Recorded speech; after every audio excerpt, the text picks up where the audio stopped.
तो बड़ी खबर भारत और अमेरिका को लेकर, जहां पर भारत को दबाने के लिए अमेरिकी राष्ट्रपति डोनाल्ड ट्रंप ने एक और नई चाल चली है।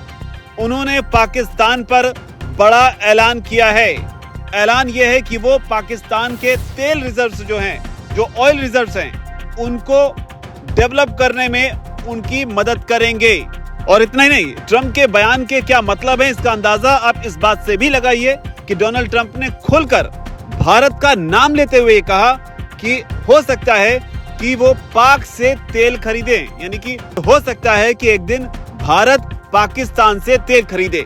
तो ये बयान डोनाल्ड ट्रंप का जो बताता है कि आखिर अमेरिका अब इस रीजन में, यानी कि भारत पाकिस्तान का जो इलाका है, यहाँ पर किस रणनीति के साथ आगे बढ़ रहा है। लेकिन बड़ा सवाल है कि आखिर अमेरिका और पाकिस्तान के बीच जो तेल सौदा हुआ है, ये क्या है। तो इसे लेकर जो बड़ी जानकारी आ रही है, उसमें बताया जा रहा है कि अमेरिका पाकिस्तान के तेल भंडारों को विकसित करने में उसकी मदद करेगा। हालांकि इसका सीधा सीधा मतलब क्या है, ये अभी तक पूरी तरह साफ नहीं है। लेकिन ट्रंप के पोस्ट से जितना समझ में आता है वो ये है कि इसके लिए मुमकिन है कि ट्रंप अमेरिकी कंपनियों को यहाँ पर इन्वॉल्व करें, जो पाकिस्तान से कच्चा तेल निकालने में पाकिस्तान की मदद करें। लेकिन बड़ा सवाल कि आखिर अमेरिका का इरादा क्या है। तो आपको बता दें कि अमेरिका के इस कदम को इस चीज से जोड़कर देखा जा रहा है कि भारत के खिलाफ अमेरिका अब दादागिरी पर उतर आया है। क्योंकि जो बड़ी बात है कि इस प्लान से अमेरिका और पाकिस्तान को हो सकता है आर्थिक रूप से फायदा हो, लेकिन अमेरिका के लिए सिर्फ पैसों का मामला नहीं है।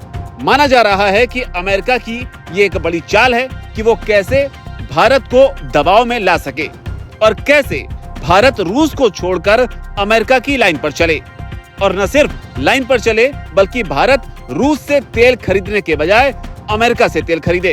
हालांकि इस बीच आपको ये भी बता दें कि जब पीएम मोदी ने हाल ही में अमेरिका का दौरा किया था, तब इस बात का भरोसा अमेरिका को दिलाया गया था कि वो अमेरिका से ज्यादा गैस और तेल खरीदने के लिए प्रतिबद्ध हैं। लेकिन जो बड़ी बात है वो ये है कि बावजूद इसके सच्चाई ये है कि रूस आज भी भारत के लिए एक बड़े सप्लायर्स में से एक है, और शायद यही वजह है कि जिसका बदला डोनाल्ड ट्रंप अब भारत से लेना चाहते हैं। और न सिर्फ बदला लेना चाहते हैं, और भारत को भी ये संदेश देना चाहते हैं कि आपको अमेरिका की सुननी ही होगी। अगर आप अमेरिका जैसे ताकतवर दुश्मन को नाराज करोगे तो तुम्हारा दुश्मन यानी कि पाकिस्तान ताकतवर हो सकता है।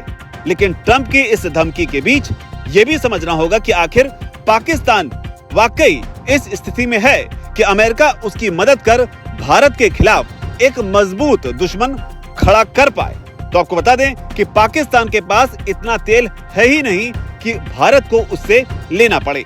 और दूसरी बड़ी बात कि जिस तरह की सिचुएशन भारत और पाकिस्तान के बीच है, ऐसे में तेल खरीदना बहुत दूर की बात है। लेकिन इतना जरूर है कि अगर अमेरिका पाकिस्तान के साथ तेल व्यापार के मामले में आगे बढ़ता है तो मुमकिन है कि भारत को आगे अमेरिका से सस्ता तेल मिलने में जो गुंजाइश बनी हुई है वो खत्म हो सकती है। इसके लिए भारत के लिए चुनौतियां जरूर बढ़ सकती हैं। तो कुल मिलाकर अमेरिका का यानी कि डोनाल्ड ट्रंप का ये प्लान है कि अब पाकिस्तान को मजबूत किया जाए ताकि भारत के साथ वो अच्छे से नेगोशिएट कर सके, इस चीज को लेकर नेगोशिएट कर सके कि रूस को छोड़कर आपको हमारे पाले में आना ही होगा। जबकि भारत लगातार अपनी बात पर अड़ा हुआ है। रूस और यूक्रेन युद्ध में जिस तरह के भी हालात बने हों, भारत ने यहाँ पर रूस का साथ नहीं छोड़ा, और यही वजह है कि डोनाल्ड ट्रंप बुरी तरह बौखलाए हुए हैं और भारत के खिलाफ 25% टैरिफ का ऐलान वो कर चुके हैं। हालांकि भारत की ओर से भी इसका जवाब दिया गया है। इधर लोकसभा में भारत के केंद्रीय वाणिज्य मंत्री पीयूष गोयल ने इसका जवाब अमेरिका को दिया है। उन्होंने साफ कहा है कि अमेरिका के साथ इस मुद्दे पर द्विपक्षीय बातचीत जो है वो अभी भी चल रही है। मौजूदा हालात जो हैं उनका आकलन किया जा रहा है। हालांकि साथ ही भारत की ओर से ये भी कहा गया संसद में खड़े होकर कि भारत दुनिया की 5 सबसे बड़ी अर्थव्यवस्थाओं में से एक है और भारत अपने हितों की रक्षा करेगा। तो ये भारत का आधिकारिक जवाब आप कह सकते हैं। लेकिन पाकिस्तान को लेकर जिस तरह की रणनीति के साथ अब डोनाल्ड ट्रंप आगे बढ़ना चाहते हैं, उसे आप कैसे देखते हैं? आपकी जो भी राय हो नीचे कमेंट सेक्शन में जरूर लिखें। धन्यवाद।